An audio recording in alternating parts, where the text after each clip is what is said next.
साथ हैं वैदिक संस्कृति के अध्येता डॉक्टर अरुण कुमार जायसवाल जी। नमस्कार। नमस्कार। श्रीमद् भगवत गीता के 7वें अध्याय का 21वां श्लोक। यो यो याम याम तनुम भक्तः श्रद्धयार्चितुमिच्छति तस्य तस्याचलां श्रद्धां तामेव विदधाम्यहम्। जो सकाम भक्त जिस देवता के स्वरूप को श्रद्धा से पूजना चाहता है, उस भक्त की श्रद्धा को मैं उसी देवता के प्रति स्थिर करता हूँ। श्रद्धा के बारे में हमने बहुत सुना है, फिर से हमें समझाएं कि श्रद्धा क्या है। हमें भी ये जानना है, तर्क वितर्क कुतर्क करने वाले व्यक्ति कैसे होते हैं। भगवान इस श्लोक में कहते हैं कि देवता जो पशुवत व्यवहार करते हैं, उन देवता के पशु मत बनो, किसी के पीछे मत पड़ जाओ। लेकिन फिर भी वे कहते हैं, देखो जिस भक्त की जहाँ श्रद्धा स्थिर होती है और श्रद्धा पूर्वक वह भजता है तो श्रद्धा के परिणाम जरूर आते हैं।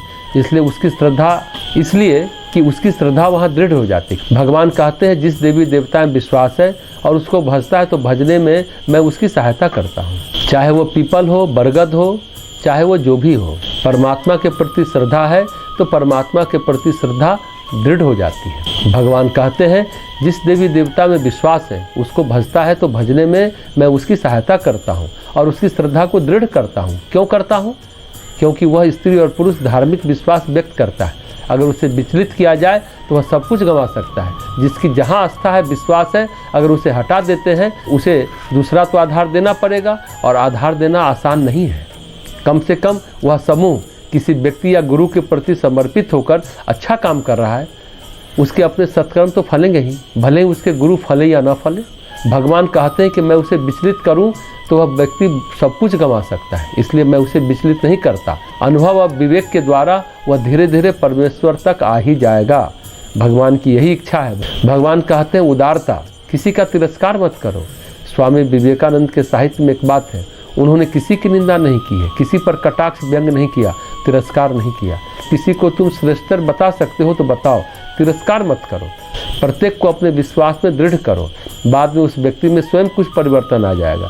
तब तक आस्था, श्रद्धा और धारणा है जब तक वह सेल्फ स्टार्ट यानी खुद से चलने नहीं लगता है।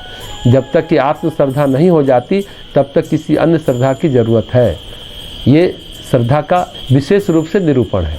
एक कथा है, एक दिन कलकत्ता में स्वामी विवेकानंद के सामने किसी संप्रदाय की किसी ने भर्त्सना की। सब कुछ सुनने के बाद श्री रामकृष्ण देव ने कहा, नरेंद्र, उनका स्वागत करो, अपनी समझ के अनुसार अभ्यास करते हैं। प्रत्येक मकान के पीछे भी द्वार होता है, सिर्फ सामने नहीं। कुछ लोग पीछे के द्वार से प्रवेश करते हैं जहाँ शौचालय आदि होता है, कुछ लोग सामने के द्वार से भी आते हैं लेकिन पीछे का द्वार भी है, इससे अंदर जाया जा सकता है। इसलिए किसी का भी तिरस्कार मत करो। आज के युग में बच्चों के लिए महत्वपूर्ण है, जब बच्चे छोटी छोटी गलतियां करते हैं और आप उसकी भर्त्सना करते हैं तो वे स्वयं में विश्वास खो देते हैं। जो माँ बाप बच्चों को डांटते रहते हैं, डांटते डांटते हुए दुर्बल होते जाएंगे। उन्हें प्रोत्साहित कीजिए, उनसे जुड़िए, उनके साथ खेलिए, तभी वे ऊपर जाएंगे यानी और विकसित होंगे। तो जो व्यक्ति जहाँ है उसे सकारात्मक तरीके से सही रास्ते पर ले आए, ये बात समझ में आती है। लेकिन उसकी निंदा करो, तिरस्कार करो, ये बात गलत है। जिस व्यक्ति में जहाँ हट है, एक दिन उसी हट से उसका द्वार खुल जाएगा और स्वयं व्यापक हो जाएगा। यदि आप कुछ श्रेष्ठता नहीं बता सकते हो तो तिरस्कार मत करो। यदि आप किसी के जीवन को लेकर निरंतर निंदा कर रहे हैं, भर्त्सना कर रहे हैं, तो वह अपने में विश्वास खो देगा। भगवान कहते हैं सबसे महत्वपूर्ण है श्रद्धा, पहले श्रद्धा जमने दो। श्रद्धा क्या है?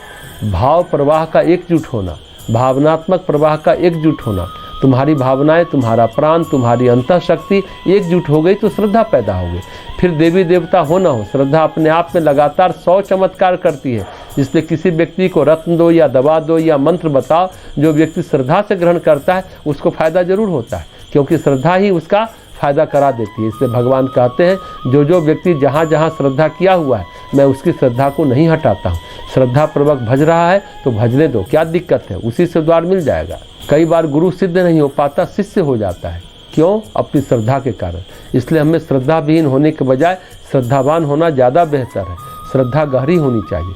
श्रद्धा अगर नहीं है, इसका मतलब आपकी भावनात्मक ऊर्जा, मानसिक ऊर्जा बिखरी हुई है। तर्क वितर्क कुतर्क करने वाले व्यक्ति बहुत उथले होते हैं, गहरे में बैठ नहीं सकते। गहरे में खोजने के लिए बड़ी दिक्कत है उनको। जो श्रद्धावान व्यक्ति होता है उसकी आत्मशक्ति एकजुट है, आत्मबल से व्यक्ति बलवान हो जाता है। तर्क वितर्क कुतर्क वाला तो आत्मबल से हीन होता है, इसलिए तो तर्क करता है, संशय में पड़ता है, भ्रम में पड़ता है, परेशान रहता है, कॉन्फिडेंस लेवल उसका चला जाता है। तर्क वितर्क करने वाला सचमुच उथला होता है। श्रीमद् भगवद गीता के 7वें अध्याय का 22वां श्लोक। सतया श्रद्धया युक्तस् तस्याराधनमीहते लभते च ततः कामान् मयैव विहितान् हितान्। वह पुरुष उस श्रद्धा से युक्त होकर उस देवता का पूजन करता है और उस देवता से मेरे द्वारा ही विधान किए हुए उन इच्छित भोगों को निसंदेह प्राप्त करता है। श्रद्धा परमेश्वर की कृपा का द्वार कैसे बन जाती है और श्रद्धा में क्या क्या एक साथ प्रवाहित होते हैं? हमें भी ये बताएं कि श्रद्धा का फल देखना चाहें तो हमें उसे कहाँ देखना चाहिए? तो बात यही है, श्रद्धा बनती है द्वार परमात्मा को छूने के लिए, परमात्मा के स्पर्श के लिए, या कहें परमात्मा के संपर्क के लिए। भगवान कहते हैं श्रद्धा के साथ वह किसी भी देवता की पूजा कर रहा हो, लेकिन देवता तो सिर्फ माध्यम बनता है, पूजा तो वह परमेश्वर की ही करता है। जैसे पंखा चले या हीटर जले, लेकिन यथार्थ में तो बिजली ही है ना। पंखे का फॉर्मेट है तो मिलेगी हवा, और हीटर का फॉर्मेट है तो फल मिलेगा गर्मी। तो जो देवी देवता है, मनुष्य है, पशु है, सभी 3 गुणों के अंदर ही है। प्रकृति के द्वारा ही उनके रूप और आकार गढ़े गए, जैसा उनका फॉर्मेट है उसी के अनुसार उनसे प्राप्ति होगी। जैसे शुक्र ग्रह का जप करते हैं तो शुक्र ग्रह का फल मिलेगा, बुध का जप करते हैं तो बुध के अनुसार, चंद्रमा का जप करते हैं उसे चंद्रमा के अनुसार फल मिल रहा है। तो भगवान कहते हैं जैसे हवा खा रहे हैं या गर्मी मिल रही है, लेकिन फल बिजली यानी विद्युत का मिल रहा है। तो जो असीम का स्रोत है वही फल दे रहा है। श्रद्धा से युक्त होकर आप जिसकी पूजा करते हैं उनसे कामना अवश्य पूरी होगी, लेकिन वह फल देवताओं से नहीं भगवान से मिल रहा है। कोई भी पूजा अंततो गत्वा उसी असीम स्रोत से मिलती है। श्रद्धा बनती है द्वार, चाहे वह श्रद्धा आप गायत्री माता के प्रति रखें तो क्या, शनिदेव पर रखें तो क्या, पीपल पर श्रद्धा रखें तो क्या, किसी पर श्रद्धा रखें तो क्या, किसी पर श्रद्धा न रखें, सिर्फ दीपक जलाकर बैठ जाएं श्रद्धा से कंकर ले ले, पत्थर ले ले, जिसकी भी पूजा करें फल वहीं से मिल जाएगा। तो श्रद्धा जो है संपर्क का द्वार है, श्रद्धा स्पर्श का द्वार है, श्रद्धा झरोखा है। अगर आप मनुष्यों में ही किसी को प्रेम दें, विश्वास रखें, आस्था रखें, तो वह व्यक्ति अपनी संरचना के अनुरूप आपके लिए कुछ अच्छा करना चाहेगा, लेकिन उतना ही अच्छा कर पाएगा जितनी उसकी प्रकृति है। इसके विपरीत वह जा नहीं सकता। अगर उसके पार जाना है, बियॉन्ड जाना है, तो माध्यम तोड़ दो, तो असीम से जुड़ जाओगे, सीधे अनंत से जुड़ जाओगे। तो भगवान कहते हैं मेरे प्रति अगर श्रद्धा है तो सारे फल उसी से मिल जाएंगे।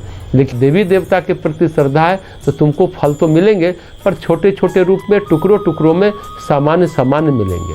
गंगा के पास जाओ, चाहे जितना गोता लगाओ, पर नल के पास हो, भले ही वह पानी गंगा जी से आ रहा हो, थोड़ा पानी मिलेगा। नल से नहर नहीं निकाल सकते, पर गंगा जी से सीधे जुड़ेंगे तो नहर भी निकाल सकते हैं। तो श्रद्धा माध्यम है जिसमें प्राण, भाव, विचार एक साथ प्रवाहित होते हैं।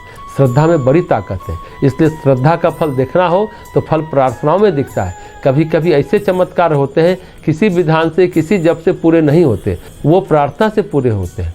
प्रार्थना में आपका अस्तित्व उमड़ करके पुकारता है परमेश्वर को, इसलिए वो किसी अनुष्ठान से बड़ा हो जाता है। अनुष्ठान जब आप लंबे समय तक के लिए करते हैं तो वह प्रवाह मंद, धीमा, कम अधिक नहीं हाँ में चलता रहता है। लेकिन प्रार्थना अगर मन से हो, 2 पल के लिए हो, तो पूरा अस्तित्व आपका उमग पड़ता है। इसलिए भगवान कहते हैं श्रद्धा बनती है द्वार। भगवान कहते हैं जो माध्यम आपने चुना है वह सीमित है, लेकिन अगर आप अनंत से संपर्क करें तो फिर बहुत कुछ हो सकता है। लेकिन आपने माध्यम चुना है तो इस माध्यम को भी निराश नहीं कर सकते, क्योंकि माध्यम में भी मेरी शक्तियाँ ही बह रही है, पर उनसे कामनाएं आपकी पूरी तो होती है, पर छोटी छोटी मात्रा में, अधिक मात्रा में नहीं।